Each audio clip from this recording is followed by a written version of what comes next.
Next up, we have Owen Laverty. Owen is Head of Enterprise Economics at Dunleer-Down County Council. Owen has significant experience at senior level in corporate, startup, university and public sector environments. Owen currently leads a team that provides support to the startup, enterprise and economic development activities in Dunleer-Down.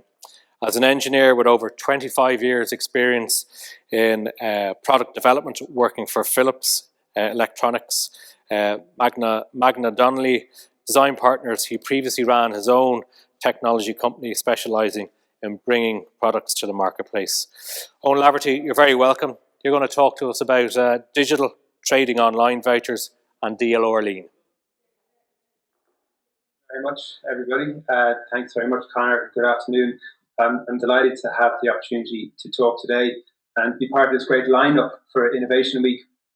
I know I expanded the remit of my talk a little bit beyond TOVs, because I just thought in this time we're seeing an awful lot of businesses pivot, talk an awful lot about change.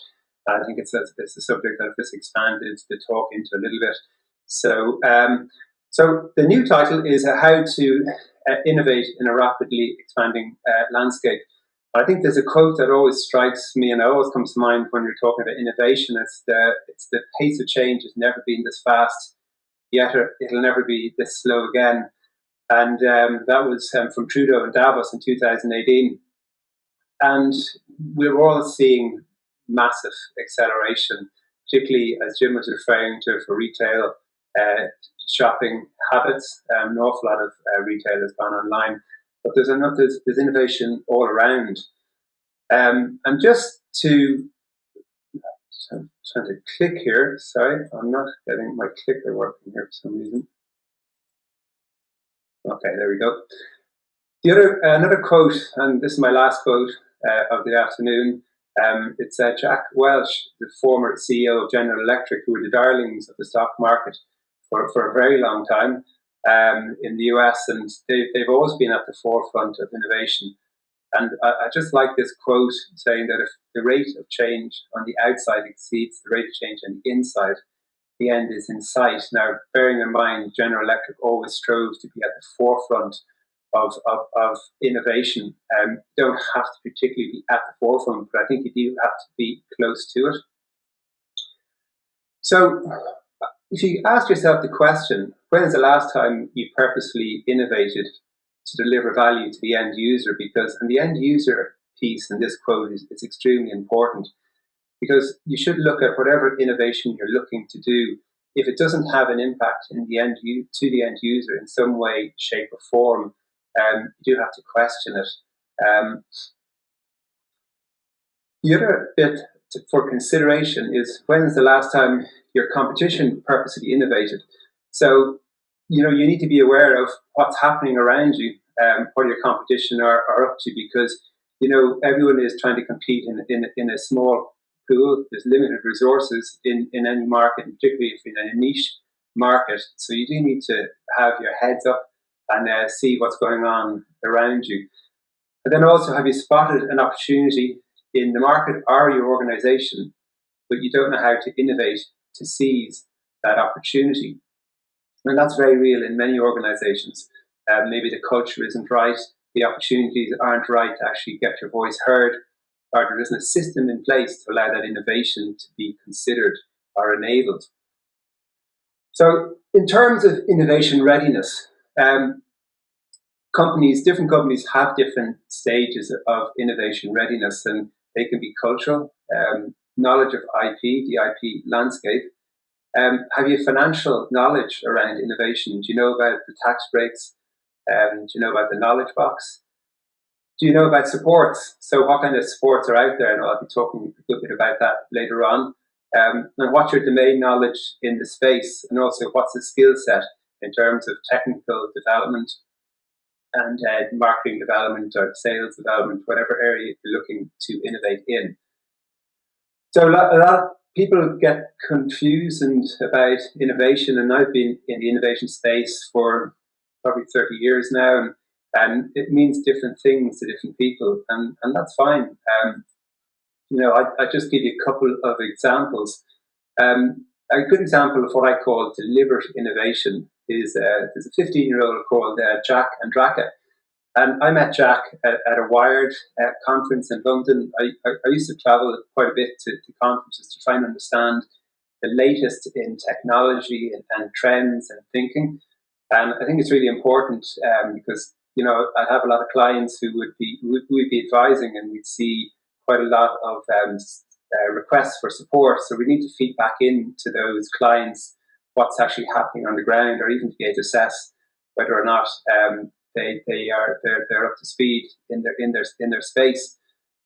But Jack saw a problem. A good neighbourhood friend died of pancreatic cancer, and Jack, being a young 15-year-old, figured, well, he couldn't understand why this had happened when he'd heard that the cure, you can only get tested for pancreatic cancer once you're symptomatic, and when you're symptomatic, it's probably too late. So, and the reason people don't get tested on a routine basis, even if they're in a high-risk category, is because the test is very expensive.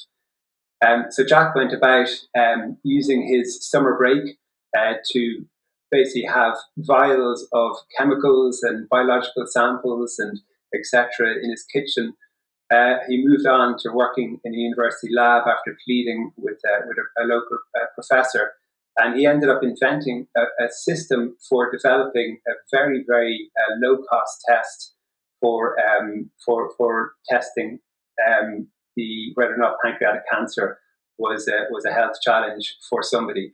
So that's someone who's very deliberate. They went out, they saw a problem, and they went out to find it. But the interesting thing about this, and this is the innovation space that we're in at the moment, this is one of the opportunities that innovators have, is Jack, obviously at 15, had no formal training in the biological sciences, in the health sciences. So the common moniker that's been used for describing Jack's success is that, he invented a cure using Google. So we are in the golden age for innovators. Information has been heavily democratized. And the next invention is something that I worked at this company when I was in Maynooth University. An amazing professor called Brian Roach had a theory that the way we relate things in our brain to each other is a measure, and our ability to do that is a measure of our IQ. It was an inspired kind of bit of work, and Brian spent the next 5 years proving that this was so. And obviously, the system he coined the term relational frame training for this system. And it was incredibly disruptive. There was, in the university at the time, I think there was some eyebrows raised when he was making a claim that the system could potentially increase someone's IQ by 30 points, which is massive. And he definitely went against the tide in his efforts. But he's now got this company called Razor IQ, which is quite successful. They've had quite a lot of pivots. And I would recommend anybody to give it a go. The next one is iterative and organizational innovation. And I would ask if people are in an organization where they feel, okay, well, I can't actually do any huge, there's no product innovation that we can do or system innovation. There's always some sort of innovation you can do. And I think the lean thinking is something that we're actually really pushing in DLR. And we've got a website called leandlr.ie, where you see these 6 contributors talking about their lean journeys and the impact it's made, the testimonials around how it's basically allowed them to survive and thrive. And I just highlighted one person there, Gavin Carpenter, CEO of Phonnovation. And Gavin would, he has basically, they've made a sport out of finding improvements in their business. So Gavin is he's an ambassador for Lean. And if you go on to Lean DLR and just hear what he has to say about it. But we have seen companies, there's a Lean for Micro program that we run through the local enterprise office. And it's a broader lean program that we're going to be running under the lean DLR.ie the website. And in some of those companies have seen productivity up by 20%, sales up by 40%, delivery adherence up by 43%, and just generally improving their delivery and their outcome and having happier clients. Then, of course, there's a cultural piece. And I'm not going to talk too much about this because Joanne's going to talk about it, Joanne Hestian, CEO of Lift Ireland. But needless to say, if the culture isn't right in your organization to facilitate innovation, you're really going to have a problem basically getting that innovation through your organization. I think what Lift does is creates a space and allows the right people to be at the table and allows inclusion. And that's been proven to be hugely beneficial and hugely important for successful innovation in an organization. But then when we talk, so that's there the kind of my attempts to pigeonhole innovation and try and kind of categorize it. But of course, in sport, it's innovation is everything. When you're chasing that 1%, we see sports now.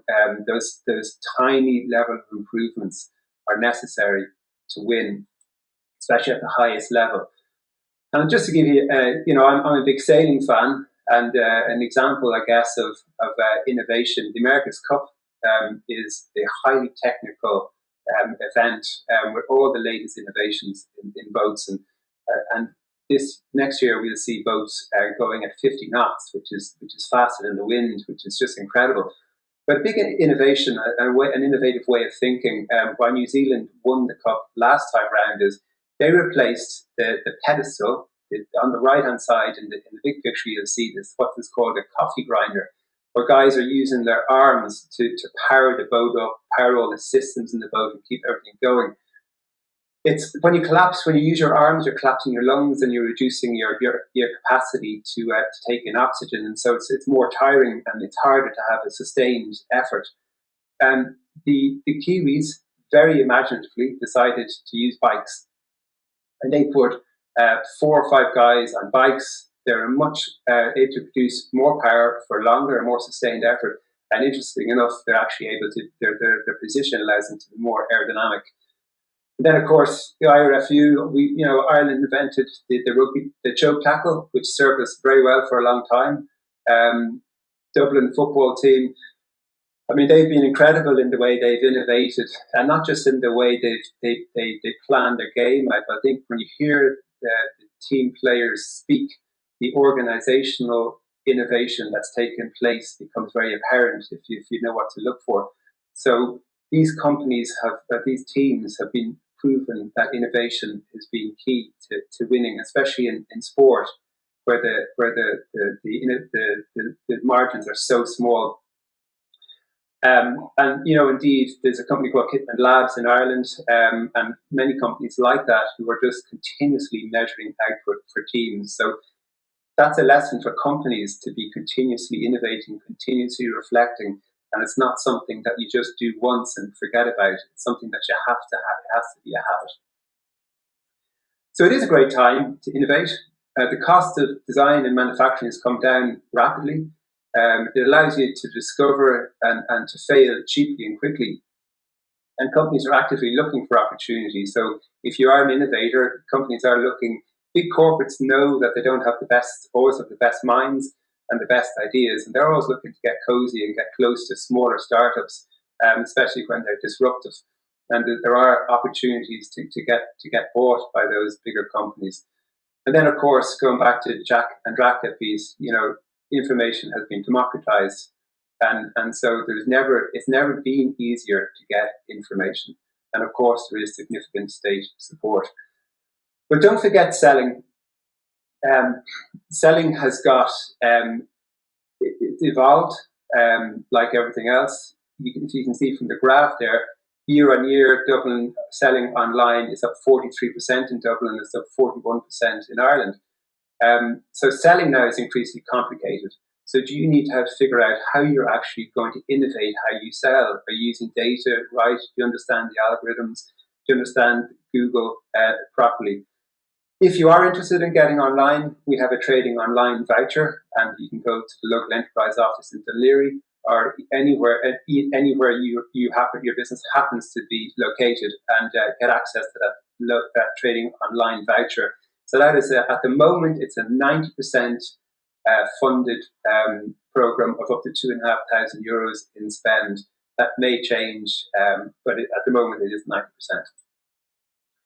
I just want to talk about trends because especially if you're in the technology space, but nowadays even any space, you're looking at everything that's going on, implantables, digital health, supercomputing, AI, driverless cars, robotic manufacturing. On the left-hand side of that image, we have a shoe, a printed shoe, 3D printed shoe. We have meat that's going to be grown probably more economically in a lab, in a factory than farmed. That will come to the market in 10 years' time. We have printed houses. So it's really hard to understand how you're going to get involved in these spaces. But I think understanding how to react is key for survival. And we are in what's called the fourth industrial revolution, where we have increased automation and functionality across the board. So the key to surviving this is, awareness of the disruptive technology and a plan to develop talent that can make the most of it. So don't be a passive observer. Be a leader, and get involved. Join special interest groups. So AI Dublin, for instance, if you're in the artificial intelligence space, and you get educated, network and partner with people who are in the space who know more than you do, and tap into the resources in the local knowledge base. And you can also come to us and look for a feasibility study to help fund those studies that are close to market. In terms of state support, there's a massive amount of state support in Ireland, and we're very, very lucky. On your doorstep, you have Nova UCD, IDT, you have ourselves, you have EI, New Frontiers, and I know Owen Hanron's going to talk a little about the EI funds. But if you're a business that wants to innovate and you need advice in particular high-tech sector, or you have a project that you want help with in the high-tech sector, there's a vast array of enterprise centres of excellence.